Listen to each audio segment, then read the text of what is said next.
What's going on, Mail Gangs? Boaz here, and today we're taking a look at a very interesting release from G&G MCP 556. For those of you who have been following the channel for the past couple of years, you should know that G&G kind of has a reputation for releasing a lot of different kinds of airsoft guns, and I will say that I will commend them for taking the risk and making a lot of different airsoft options for the player out there. And I think that the MCP 556 is a very interesting amalgamation between the PCC 45 and the MXC9 SMG.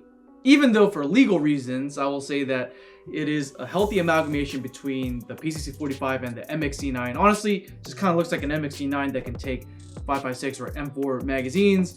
I mean, the longer I look at it, the more it resembles to me the HK433 or the 416A7, or better known as the Kilo 141 from Call of Duty Modern Warfare. I mean, here, I'll just put all the images side by side, okay? So here's HK433, now the 416A7, and then the Kilo 141. I mean, the resemblance is uncanny. Starting out from the front, you do have a nice aluminum M-LOK rail, which feels very nicely textured in the hands. I just love the way how it feels, and it has a more of a rectangular shape, which in my opinion is starting to really grow on me. It does feel pretty comfortable in the hands. And then you have your standard M-LOK sections from the 3, 6, and 9 o'clock positions, and you have a full-length monolithic Picatinny rail for whatever accessories your heart desires. Now, I will say I will commend G&G for the attention to detail and including a mock or a fake gas piston system, which again just really reminds me of the HK433. Okay, but anyways,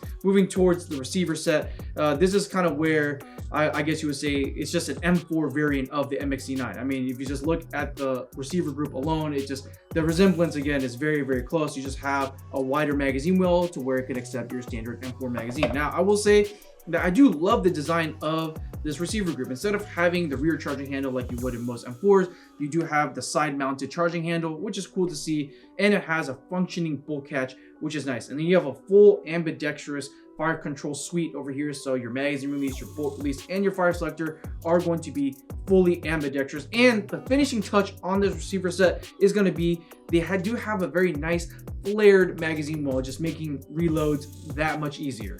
Moving down towards the pistol grip, I do like their pistol grip style. I think it is a little different than the MXC9. It does have that little thumb rest cutout thing, which makes holding the gun just so much easier to do. And it, again, kind of resembles the HK433. But anyway, moving down towards the stock, you have like the MXC9 style stock. It is a full polymer stock, but it is completely adjustable, and it folds to the side and has an adjustable cheek riser. I mean, this stock pretty much does it all. One really cool feature about this stock is that this is also the battery compartment, which I think is super sick. I don't know why companies don't make battery holding ACR stocks. Please, somebody get on that. But at least with this, not the ACR stock, is that it houses the battery. So if you just take up the cheek risers, there's a little detent little button up here on the top, and if you press all 3 sides simultaneously, it'll pop open the battery cover here on the cheek riser, and you have your battery compartment here at the top, I guess, or so the main body of the stock.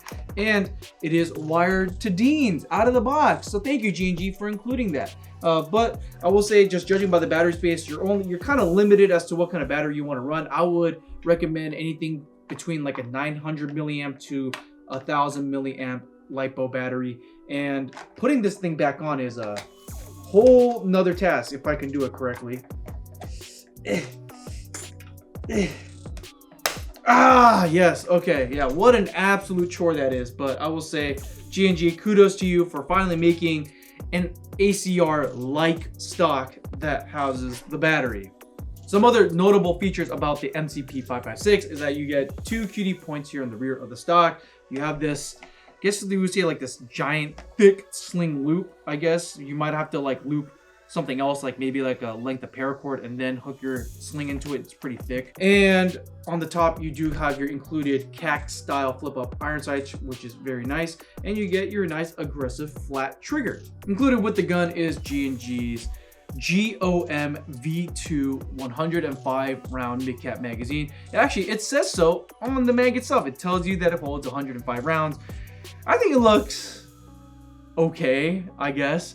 But one thing interesting is that G&G, they have started to have this extended magazine follower here at the lip of the magazine to make sure that you feed every last round in your magazine. But for 105 round magazine, I'd say this is pretty hefty actually, like in the hands. Like it's noticeably heavier than a lot of your standard polymer style M4 mid-cap magazines.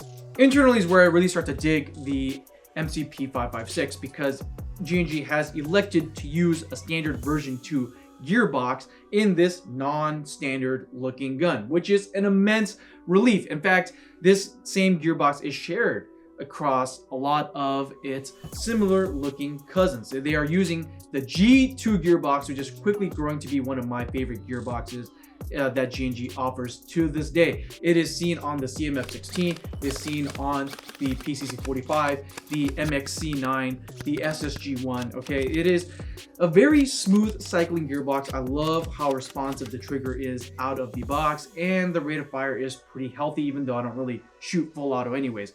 But needless to say, I just love how smooth it sounds. It doesn't sound screechy or grindy or raspy out of the box. Some manufacturers, they tend to send their gearboxes sounding a little bit on the screechier side. But I will say that G&G, they understand how to refine the version 2 gearbox, and I think the G2 gearbox is a perfect reflection of that. And not to mention, they've also have included their inline MOSFET along with their ETU to make sure that this gun is 100% LiPo ready out of the box, and will even allow you to program up to a 3-round burst instead of full auto, which is pretty cool to see.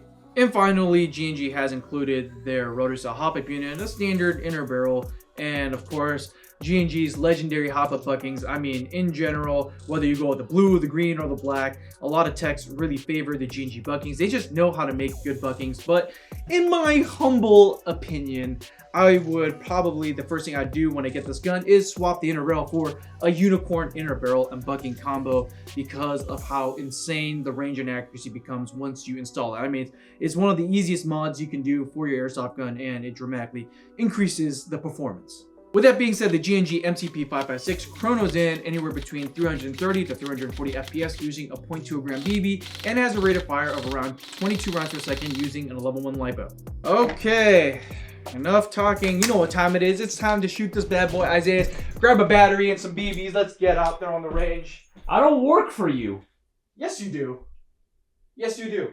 Okay, we're at the range here, and we got the very nice G&G MCP 556 over here loaded up with 0.3 gram BBs, because you know me, I like to go heavy. Plus, in any outdoor field, you gotta be running 0.30s, all right? But in the stock here, in the nifty battery compartment, we do have an 11.1 volt LiPo, and we're just gonna give this a couple shots. The target is roughly about, I wanna say like 100 feet away. Kevin, why'd you make the target so damn close? Dude, we can actually see the target. No, I want my targets to be like 200 feet away. It's not like you're gonna hit. You know what? I'm gonna back up after this first mag impression, all right? But let's just give it a couple shots, shall we?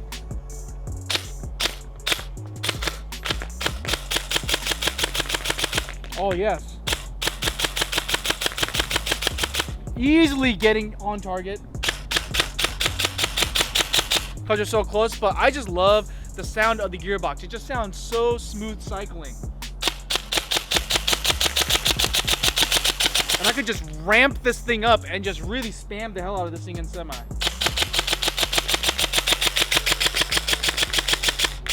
Oh yeah, I love that. And then let's do rest of the mag on full auto. Yeah, very, very healthy rate of fire, and we're empty. And I love that extended follower here on the magazine, so that way it feeds every last BB. But let's reload and shoot some more. And we're just showing some mag compatibility. So this is the MGC4 magazine over here, showing that it fits and it feeds on this gun, even though it's not an M4. It takes pretty much any standard M4 AEG magazine. So we're just gonna just shoot some more shots at this thing.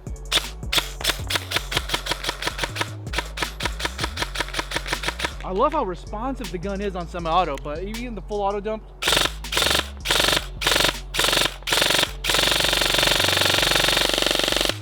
Yeah, I mean, this thing's an absolute BB hose for something straight out of the box, and that's what I love about G&G's G2 Gearbox. A few things I want to mention about just like the quality of life when you're shooting the MCP 556 is, number one, the pistol grip. I love that angled cut pistol grip. It gives you a more steeper, modern AR style pistol grip feel, and it's just so comfortable to hold in your hands. and when you're just shooting it for a long time, even the stock feels rock solid, even though it's like full polymer.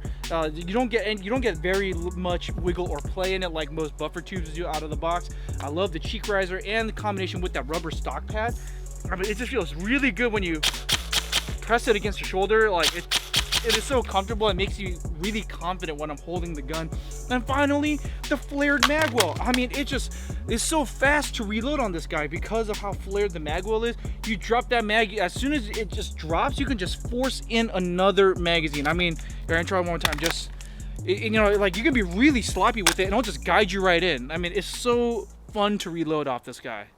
Coming back from the test range, I am not surprised at all at how the MCP 556 performs. I mean, we shot the PCC 45, we shot the CMF 16, we shot the MXC 9. This shoots almost exactly like it. I guess with the longer barrel length, you will be getting a little bit more longer range accuracy, which is good to see. But I just love the G2 Gearbox. It just cycles so quietly and smoothly. It feels really efficient out of the box. And again, because of the rotary style hop up and the longer elongated inner barrel compared to like the submachine gun variants of this gun, you do get, I guess you would say, above decent range and accuracy, especially for an out of the box gun. Now, if you like the aesthetic of the Kilo 141 or Elite Force, the HK 416A7, when is that coming out? The A5 is old news. Make the A7, please.